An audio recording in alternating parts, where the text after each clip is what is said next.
Hey guys, it's Kenzie, one of the coaches from Freight House Fitness. Listen, it's Friday and I'm going to give you a Functional Friday tip for your day, okay?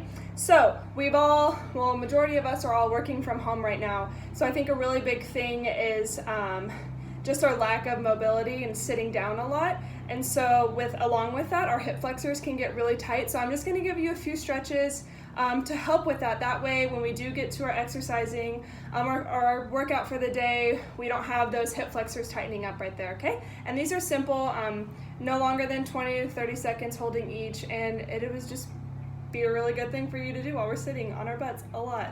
Okay, so the first one is just for your hip flexors right in this area.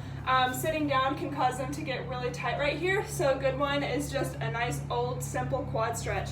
So you can hold on to something if you need to. I'm going to hold on to the window right here. Grabbing your ankle right here. A big thing with this is we don't want that knee coming back and we don't want that knee coming forward. You're holding it right here, standing up tall and giving yourself a good stretch right there in that hip flexor. If you need more of a stretch, you can put some weight into your hand and add that resistance. Give it a good stretch right there. I would hold this for about 20 to 30 seconds. There's no really reason to hold it for more than that. Definitely do it on your right leg, in your left leg.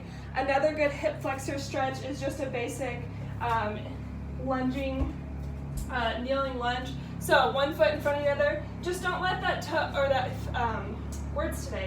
let that knee come over that toe. So pushing that heel down, giving it a really good stretch right here. You can hold it for like 20 to 30 seconds and then switch your leg again and stretching right there, okay? Those, like I said, those are just really good for those hip flexors, especially when we're sitting down a lot. Another one is the piriformis stretch. So kind of for your low back and piriformis, which is right here. And if your piriformis kind of gets inflamed and causes problems, that can turn into like a sciatic nerve problem, which is common with people who sit a lot or work from a chair all day. So best one for that, I would say, and there's so many other ways to stretch this, but this is just my favorite, so do what you want if you are an expert in all this. But I just like to lay on my back, I stick one leg up, and I make my legs into a 4. So crossing my heel over my knee, grabbing through, and I relax my right leg, and I'm just pulling my knee into my chest.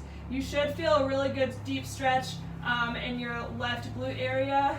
If you do have low back pain, it could relieve some of that tension right there. I hold it for 20, 30 seconds, and then I switch my legs.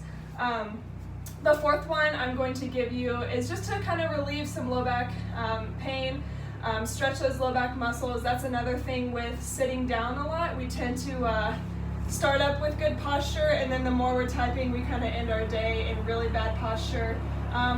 Which, I mean, it's common, it happens to everyone, so just always reminding yourself to sit up tall with that. But if you are having some low back pain, one that I really like to do, and like I said, there's plenty of stretches out there, so you can Google them if you need to, but this is just my favorite, and it's simple, and I can do it in between my classes or whatever things I have to do that day. So what I do is I just lay on my back, and I hug my knees into my chest, just like that, okay? You'll feel a tight pull on your low back if you have some tension there, and it should just kind of help loosen it up. You can rock back and forth if you need to. But yeah, that's about all I have for you guys. Keep going with your workouts. Try to make your day as normal as you can and get some fresh air, guys. Happy Friday.